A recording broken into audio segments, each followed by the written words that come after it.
누군가는 매일 아침 정장을 차려입고 출근길에 오릅니다.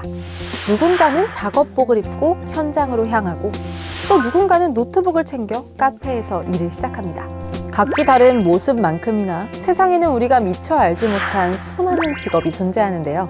다시 태어나면 이런 직업도 갖고 싶어는 평범함을 벗어난 특별한 직업 202가지를 한 권에 담았습니다. 이 책의 저자는 직업은 단순히 생계를 위한 도구가 아니라 나만의 취향과 개성을 드러내는 삶의 방식이라고 말하는데요.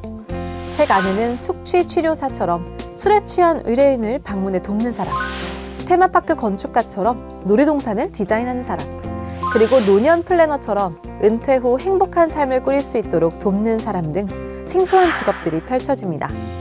책에는 각 직업의 이름과 유래, 실제로 그 일을 하는 사람들의 생생한 인터뷰, 그리고 그 직업이 탄생한 배경까지 꼼꼼히 담겼죠.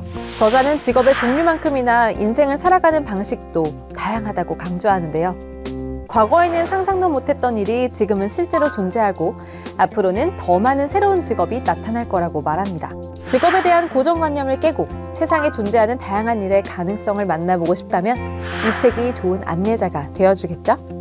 다시 태어나면 이런 직업도 갖고 싶어를 통해 여러분도 나만의 일을 상상하고 삶의 새로운 면을 발견해 가길 바랍니다. 디지털 노마드라는 단어 들어보셨나요? 장소에 구애받지 않고 노트북 하나로 어디서든 일하며 살아가는 사람들을 일컫는 말인데요. 여행지의 카페, 해변의 바람, 도시의 소음 속에서도 자유롭게 일하는 삶. 상상만 해도 설레지 않나요? 나는 4시간만 일한다는 디지털 노마드라는 새로운 라이프 스타일을 세상에 알린 대표적인 책입니다. 저자 팀 페리스는 하루 12시간씩 일하다가 결국 탈진까지 경험했다는데요. 그는 이렇게 일만 하다 인생이 끝나도 괜찮을까? 라는 질문 끝에 일하는 방식을 완전히 바꾸기로 결심합니다. 예를 들어 저자는 이메일 확인 시간을 하루 2번으로 줄이고 명확한 안건이 없는 회의는 아예 거절하는데요. 중요한 일만 남기고 반복적인 업무는 외주로 돌리며 자신만의 규칙을 만들어 시간을 통제합니다. 그 결과 그는 자신이 원하는 곳에서 원하는 시간만큼만 일하면서도 한 달에 4만 달러를 벌게 됩니다. 이 책은 주 4시간 근무라는 자극적인 제목만큼이나 기존의 고정관념을 흔들어 놓습니다. 나는 4시간만 일한다를 읽다 보면 노트북 하나 들고 떠나는 자유로운 삶이 결코 꿈만은 아니라는 생각이 드는데요. 시간과 장소에 얽매이지 않고 나만의 방식으로 일하고 싶은 모든 이들에게 이 책은 든든한 길잡이가 되어줄 겁니다. 회의가 끝나고 책상 위를 바라본 적 있나요? 해야 할 일은 산더미처럼 쌓여 있는데 정작 하루가 어떻게 지나갔는지 기억도 잘 나지 않을 때가 종종 있을 겁니다. 일 잘하는 사람은 단순하게 합니다는 복잡한 일상 속에서 어떻게 하면 효율적으로 일할 수 있을지 고민하는 분들에게 꼭 필요한 책인데요. 저자는 소위 일 잘하기로 유명한 상위 0.1%와 함께 일하며 그들의 습관을 관찰하고 배울 수 있는 기회를 얻었습니다.